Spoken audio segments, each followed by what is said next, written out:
Previous lecture जो हमने previous lecture में डिस्कस किया था कि ये साइन थीटा जो फेज शिफ्ट वाला है इसको हम किस तरह है ना यहाँ पर ड्राइव करते हैं। जो ये रिलेशन आया है ये इस तरह से है ना, theta equals to sine inverse A divide by B, और ए और बी क्या है ये सब हमने यहाँ पर डिस्कस किया था।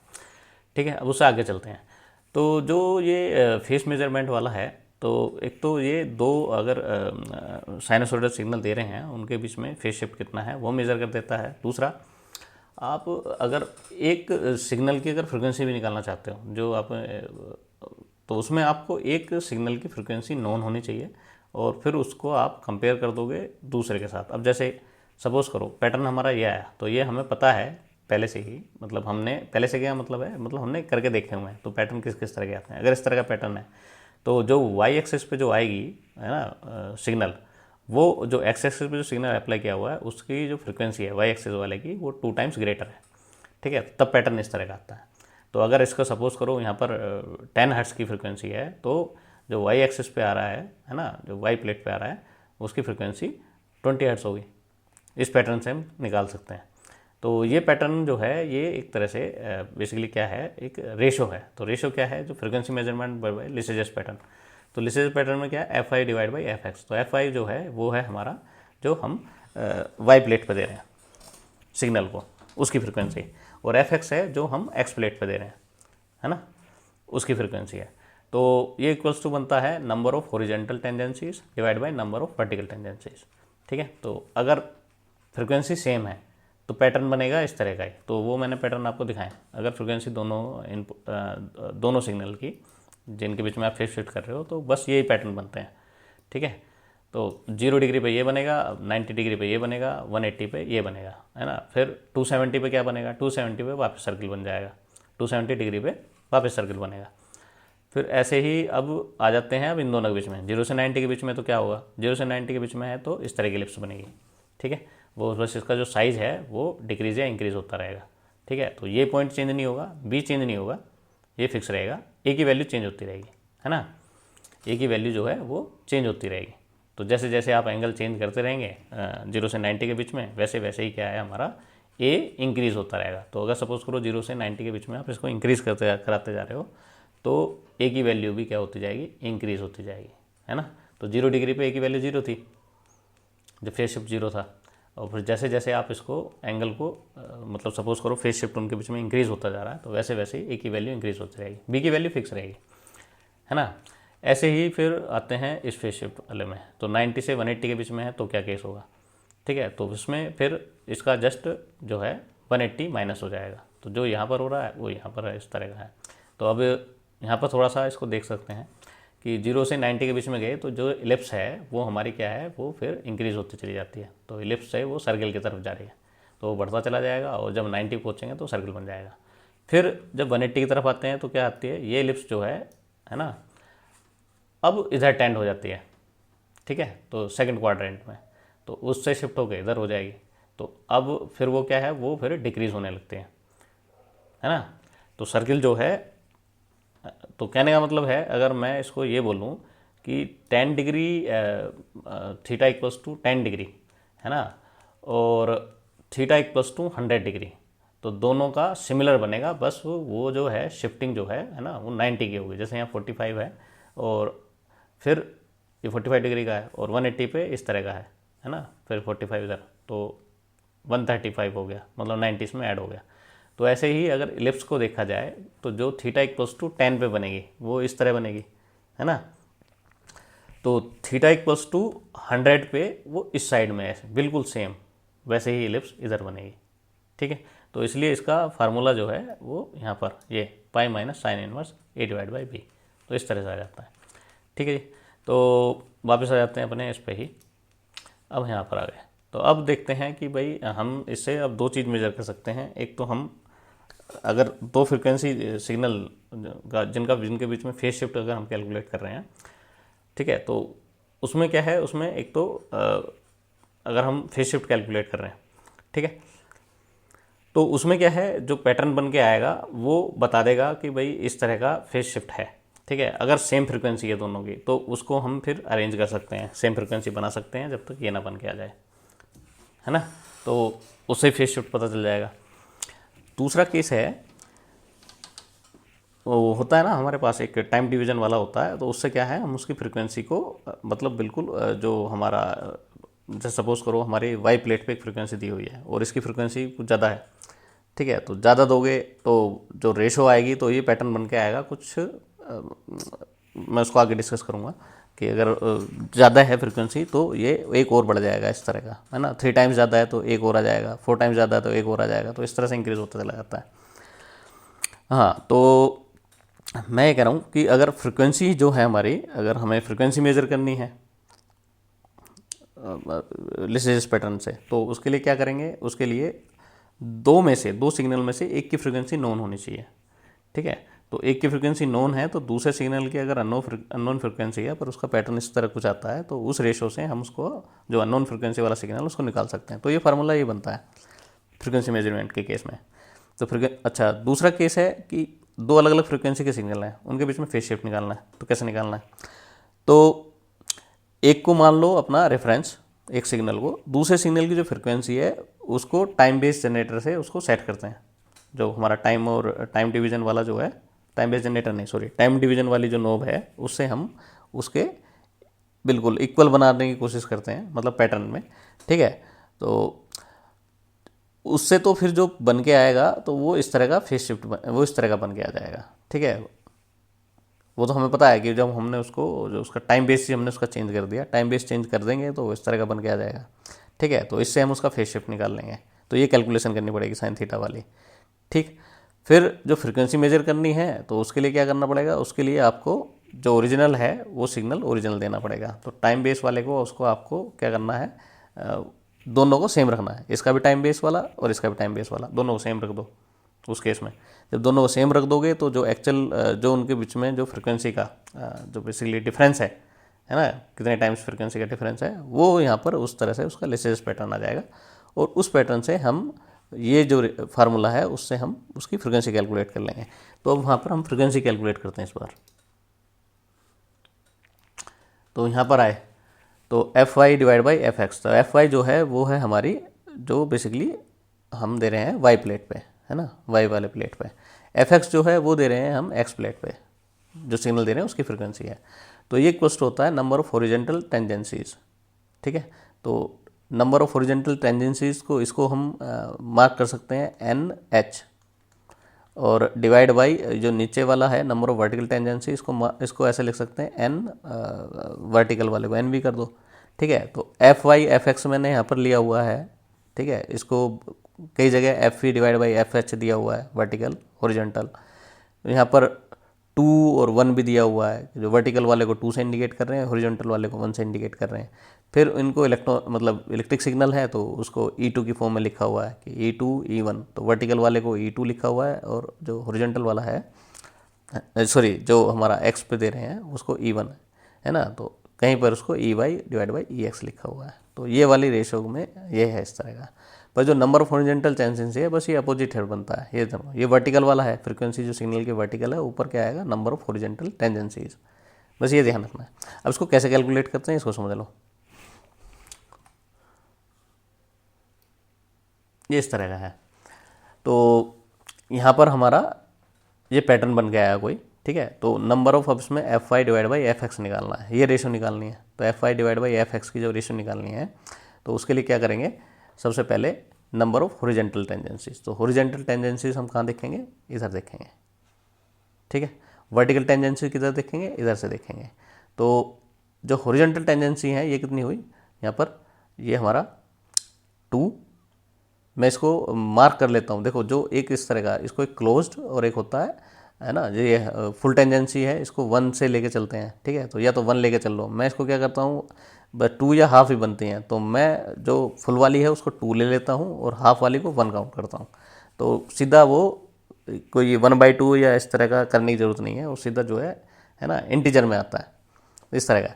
तो जो रेशो आएगी तो हॉरिजॉन्टल वाला ये है, हॉरिजॉन्टल वाले का सिर्फ एक है ना, और ये क्लोज्ड है सारे के सारे, वैसे इधर से ओपन है ना, तो इस तरह का। तो ये सारे के सारे जो नीचे वाले हैं ये क्लोज्ड है, ऊपर ये वाला जो है ये ओपन वाला है, इसको ओपन लिसेस पैटर्न बोलते हैं, जो इस तरह का बन के आता है, इनको बोलते हैं क्लोज लिसिसिस पैटर्न।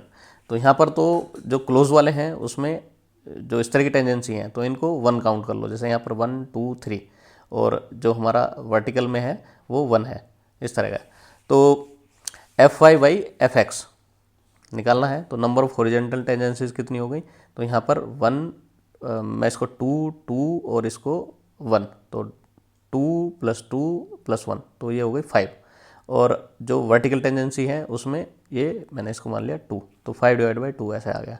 या आपको इसको वैसे काउंट करना है तो ऐसे कर सकते हो, तो 1 और 2 ये तो फुल है, हाफ वाली को 1/2 ले लिया, ठीक है। तो इसको तीनों को ऐड कर देंगे, तीनों को ऐड कर देंगे और उसके बाद फिर इसको देखेंगे, है ना। ये तो हो गया हमारा हॉरिजॉन्टल वाला। फिर वर्टिकल वाले को देखेंगे तो ये 1 है, तो इसको डिवाइड बाई 1 कर दिया, तो इस तरह का है। तो 2 + 1 /2 / 1, तो इसको हमने किया तो ये रेशो बन गया है 5/2, ठीक है। तो वैसे भी करके देख सकते हैं, या इसको मैंने क्या कर दिया 2 से ही सबको मल्टीप्लाई कर दिया एक बार में, तो इसको 2 2 और इसको 1 ले लिया, तो ये 5 हो गया, 5/2 डायरेक्ट आ गया, इस तरह का। तो अब और आगे बढ़ते हैं।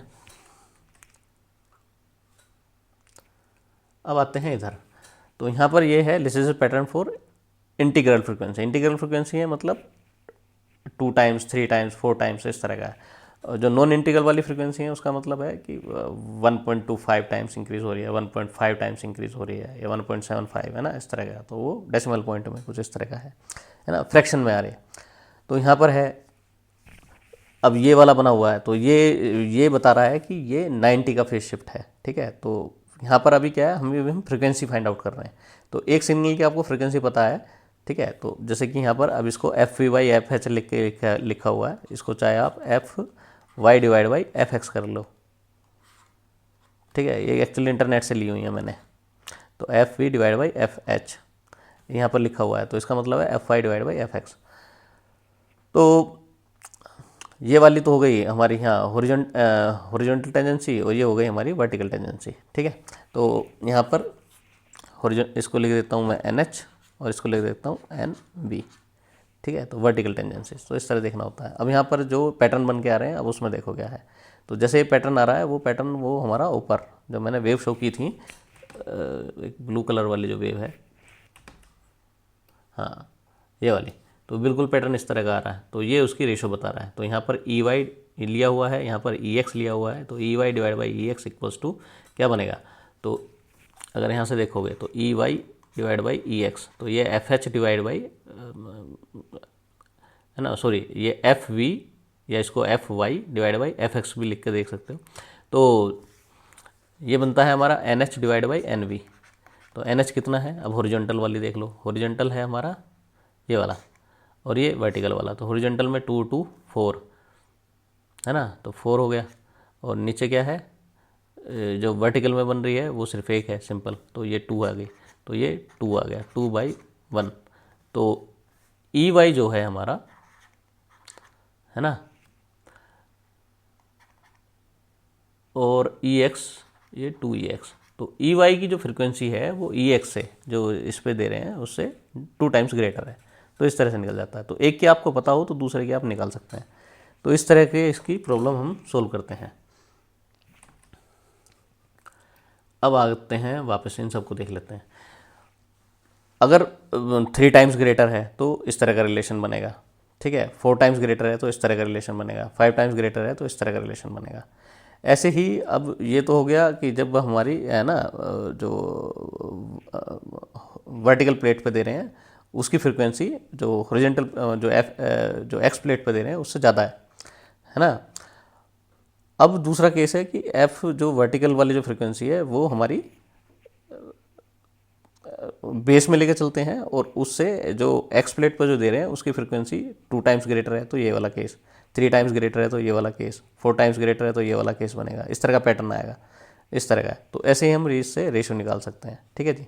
तो यहाँ पर है, जैसे इसके लिए निकालना है तो हॉरिजॉन्टल में देख लो कितनी है, तो हॉरिजॉन्टल में सिर्फ एक है ना। तो मैं इसको ये सारी जो है क्लोज्ड है ना, तो क्लोज्ड है तो 1 मान के कर सकते हो, मैं वैसे 2 मान के ही करता हूँ, 2। और फिर जो इधर है वर्टिकल में ये कितनी है, तो 2 2 2 2 2, तो 10 हो गई। तो ये हो गया हमारा 1/5, तो इस तरह 1/5 बन गया। तो एफ वी इक्वल्स टू आया हमारा एफ एच डिवाइड बाई 5। तो मैंने क्या लिया यहाँ पर, अच्छा ऊपर मैंने एफ वाई एफ एक्स से समझाया है, तो इसको थोड़ा सा एफ वाई कर लेते हैं। चलो, तो एफ वाई और ये हो गया एफ एक्स, जो फार्मूला जो दिया हुआ है इस तरह का, डिवाइड बाई 5, तो इस तरह का बन के आ गया। ऐसे ही फिर अब आते हैं थोड़ा सा और कॉम्प्लिकेटेड प्रॉब्लम पे।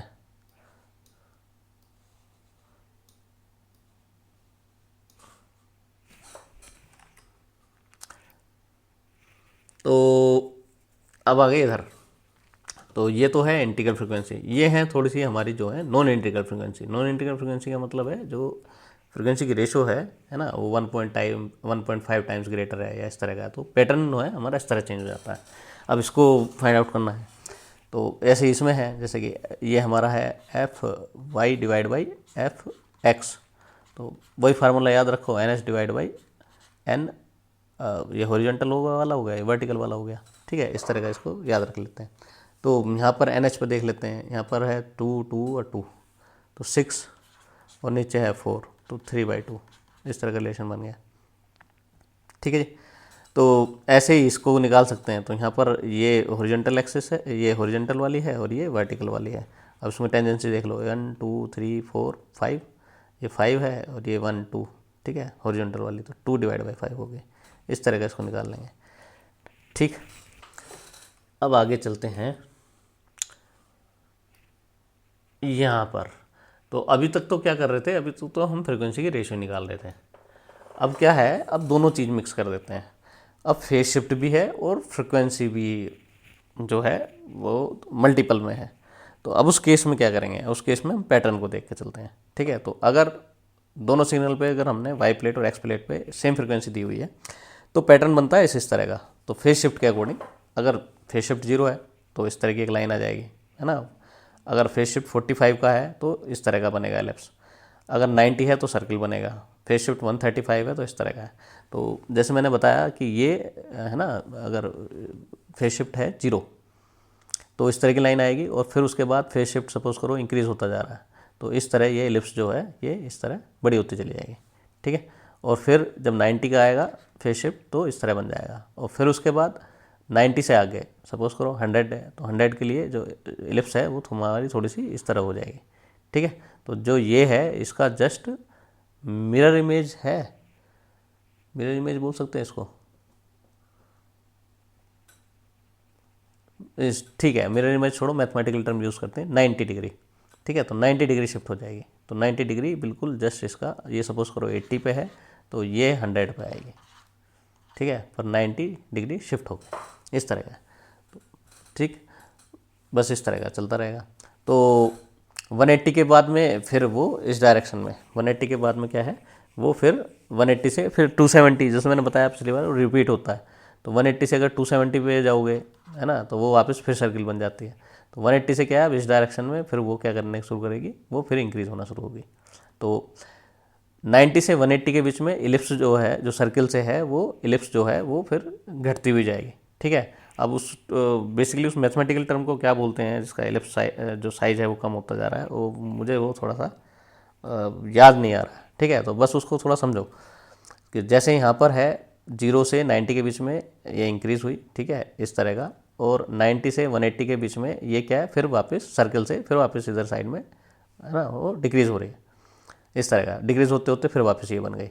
फिर 180 से लेके 270 तक जाएंगे, फिर इस साइड में इंक्रीज़ होती हुई जाएगी, ठीक है। फिर सर्किल बन जाएगी 270 पे, फिर 270 से लेके और 360 यानी 0 तक, फिर वापस वो डिक्रीज़ होती जाएगी, इस तरह का चलता रहेगा, ठीक है जी। अब आते हैं दूसरा केस। अब यहाँ पर है फ्रीक्वेंसी एफ वाई जो है, जो हमारे दी है वो 1 है, और एफ एक्स वाली है ना, ये 2, तो 1:2 का है। तो यानी F Y divide by F X जो बन रहा है वो 1/2 का बन रहा है, ठीक है। तो कहने का मतलब है जो हमारी तो ये क्या बनेगा, एफ वाई एफ एक्स, तो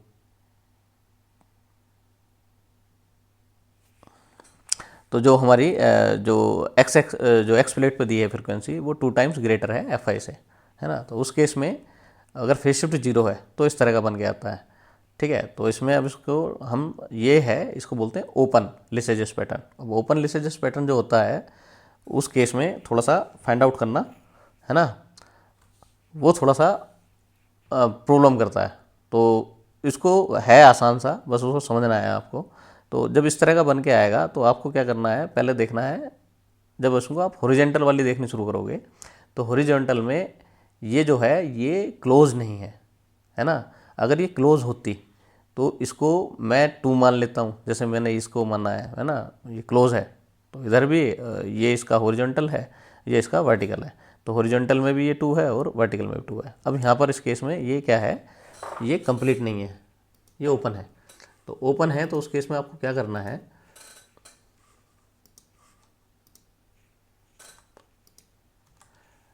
तो उस केस में आपको क्या करना है, इसको लेना है 1, ठीक है। और फिर वर्टिकल वाला देखना है। तो वर्टिकल वाला ये 2 है ना, इस तरह का बन के आ रहा है। तो जैसे यहाँ पर इसको लिया था 2, पर यहाँ पर क्या है, हॉरिजॉन्टल में 1 है ना। तो 1/2 हो जाएगा, जैसे यहाँ पर हो रहा है। ऐसे अब इधर आ जाओ। अब इसमें इधर भी कंप्लीट है और इधर भी कंप्लीट है, तो पर फेस शिफ्ट जो है 45 डिग्री का है। तो इस तरह का पैटर्न बन के आएगा, ठीक है। अब इसमें 0 से अगर सपोज करो 30 डिग्री है तो पैटर्न थोड़ा सा है ना, इससे बिल्कुल कुछ इस तरह का बन के आएगा। तो ये थोड़ा सा इधर हो जाएगा और ये जो है, जो ये है ना, जो स्पेस है ये इसका थोड़ा कम होगा, मतलब थोड़ा सा इस तरह का रहेगा।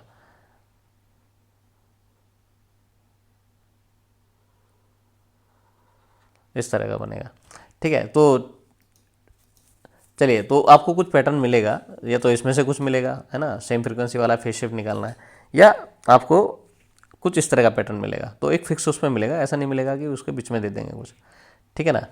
तो इसमें ज़्यादा बस ये समझाने के लिए है, पर अगर उसको कैलकुलेट कराएंगे तो ये बेसिकली हम इसको यूज़ करते हैं एज ए मैनुअल की तरह, ठीक है। तो मैनुअल की तरह, तो मैनुअल याद करने के लिए तो नहीं होते, मैनुअल होते हैं कि उसको आपको इंस्ट्रूमेंट पे काम करना है ना। तो इस तरह का है। तो अब इसमें से आपको निकालना है, तो ये हॉरिजॉन्टल वाले में सिर्फ 2 है और वर्टिकल वाले में 2 और 2 4, तो रेशो वही रहेगी। तो यहाँ पर क्या हो गया, 2/4। ऐसे यहाँ पर 2/4। अब इधर देख रहे हो, यहाँ पर निकालना है।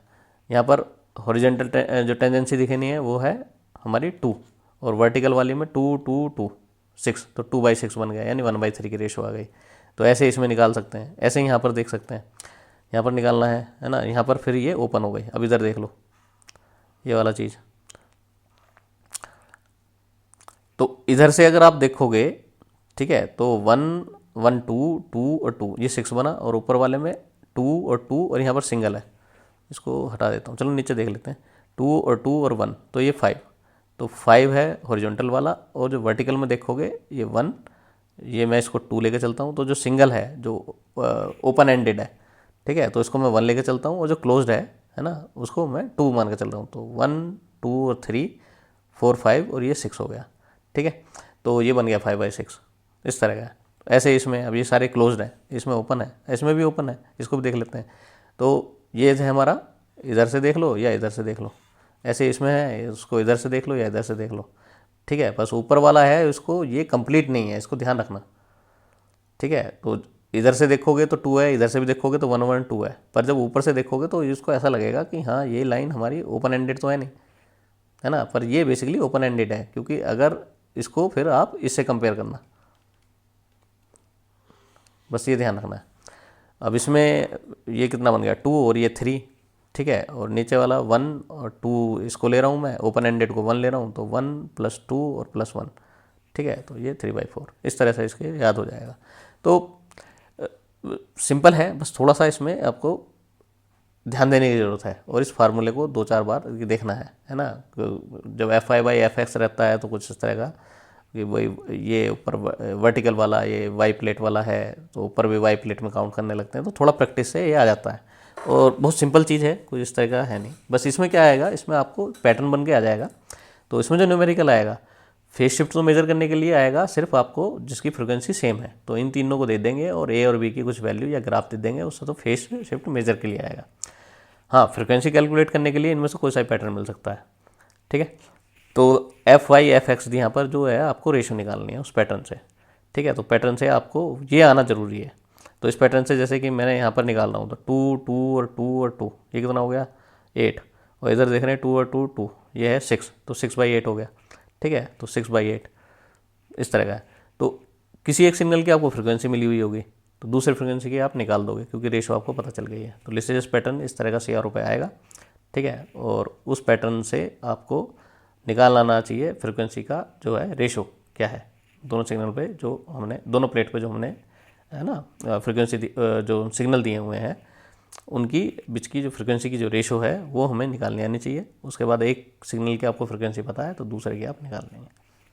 ठीक है, तो उसको वैसे भी निकाल सकते हैं। अगर दोनों की नहीं पता है आपको फ्रिक्वेंसी, दो अलग अलग सिग्नल दिए हैं आपने, तो न्यूमेरिकल में तो आप ऐसे निकाल लोगे। पर वैसे अगर CRO आपके पास है, आपको दोनों ही सिग्नल हैं, उनकी फ्रिक्वेंसी नहीं पता दोनों की, ठीक है, तो आप क्या करोगे, अलग अलग उसको दे लो CRO पे, है ना। जैसे कि हमने अभी उससे पहले जो हमने मेज़र किया है time period and frequency measurement, तो वैसे भी निकाल सकते हैं। ठीक है, पर अगर न्यूमेरिकल सोल्व करने की बात आएगी तो उसमें क्या है वो, अब CRO से तो आप चेक नहीं कर सकते हो, तो आपको क्या है इन दोनों में से एक फ्रिक्वेंसी मिलेगी, ये पैटर्न मिलेगा, इस पैटर्न से आपको रेशो निकालनी है, फिर उसको इसमें पुट करना है। तो यही निकालने का जाता है इनकी रेशो क्या है, तो यही क्वेश्चन आ जाता है। गेट में भी यही क्वेश्चन आता है नॉर्मली। अगर CRO पे अगर लेसेस पैटर्न दे देंगे, उससे बताएंगे कि भाई निकाल लो इसको, बस इस फार्मूले से निकालना है। ठीक है, या कभी कभार फेस शिफ्ट आ जाता है, तो फेस शिफ्ट आता है इन्हीं में से। पैटर्न देके कुछ इस तरह का आता नहीं है, बस पैटर्न अगर देके आ रहा है तो जैसे 90 का है ना, तो दोनों जितने भी बनेंगे ये इक्वल बनेंगे। अगर हॉरिजॉन्टल बन रहे हैं इस तरह के, है ना, तो ये दो तरह से है। अब एक इस तरह से है और एक इस तरह से भी बनती है। ठीक है, तो आपको ये देखना है कि इसमें थोड़ा याद रखना है ग्रेटर कौन सी है, तो इसका और इसको, तो इसके लिए आपको इसको समझना ज़रूरी है। एक और है इसमें, ये है ना, तो इधर वाली है FY, नीचे है FX। तो यहाँ पर FX इंक्रीज होती जा रही है इस साइड में, इस साइड में FY इंक्रीज होती जा रही है। तो किस तरह पैटर्न चेंज हो जाता है इस तरह समझो इसको। ठीक है, तो अगर सेम रेशो है तो सर्कल बनेगा हर जगह, तो कितना भी हो।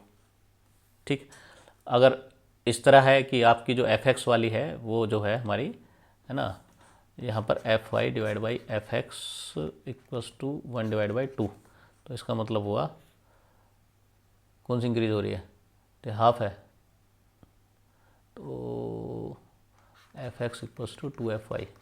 तो इंक्रीज कौन सी फ्रिक्वेंसी हो रही है हमारी, FX वाली, हाँ FX इधर वाली में हो रही है, इधर वाली में FY इंक्रीज हो रही है। ठीक है, तो इसको देख लेना।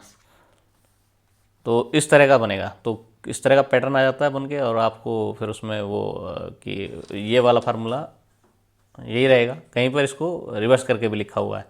ठीक है, तो वो सारी चीज़ें आपको मिल जाती हैं समझने के लिए, तो इसलिए इसको आप कर सकते हो। बस आपको ये कॉन्सेप्ट समझ में आना चाहिए कि इस तरह की फ्रिक्वेंसी है, तो ये इस तरह का पैटर्न बन के आ रहा है। ठीक है, तो नॉर्मली जो स्टैंडर्ड है वो यही फार्मूला है, FY डिवाइड बाई FX, या इसको FV वर्टिकल प्लेट पे दे रहे हैं और F divide by F horizontal plate पे दे रहे हैं। तो ये फार्मूला है बेसिकली हमारा स्टैंडर्ड। ठीक है, चलिए उसको भी यहीं रोकते हैं। इसमें अगर कुछ डाउट है तो प्लीज़ कमेंट करें। ठीक है, अदरवाइज़ लाइक करें मेरा वीडियो, सब्सक्राइब करें मेरा चैनल। चलिए इसको यहीं रोकते हैं। Thank you.